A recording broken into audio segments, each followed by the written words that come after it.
Sorry for the cliché, but I think this Italian car is a very cool car. In the game, the car I really like to drive is the Zonda Cinque. I love Italian cars. It's like you are flying.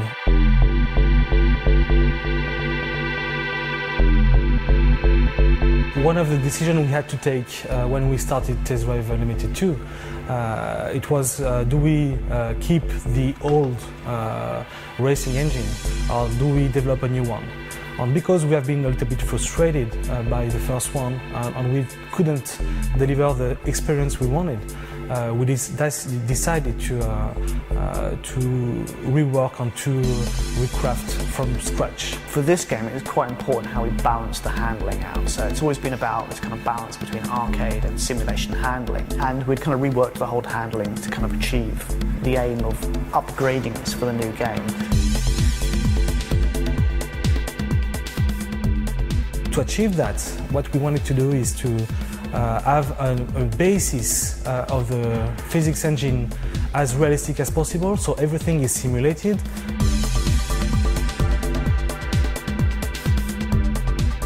With this new handling, you can drive classical car, you can drive small power cars and very high-end cars like those ones. With this type of cars, it's the most difficult elements that the player will have to deal with is to judge how much power do I transfer to the car. And this is something we add assistances for the player to be more comfortable with. Of course, when it's raining in TDU2, the roads get wet and the handling taking account this parameter. It changes the way the grip on the tires are in contact with the road. We had to simulate that as close to the reality as possible. So it's take very large variety of different cars, different handling, different kind of surface that you go on, and weathers. What we have now, it's 90 plus cars.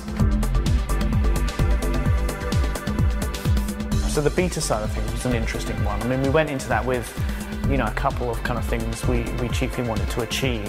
When you are developing handling, you are too close to it to judge it. Really, there's nothing like actual players with a multitude of different configurations, playing it in a multitude of different ways, all at the same time, going wherever they fancy rather than where we tell them, to really know how the game will perform. We have so many fans in this game that make a really, really good work, that answer our questions, make very precise feedbacks on bugs, handling, everything that counts in the game. The other big thing for us was just trying to push up how many people were playing the game at the same time.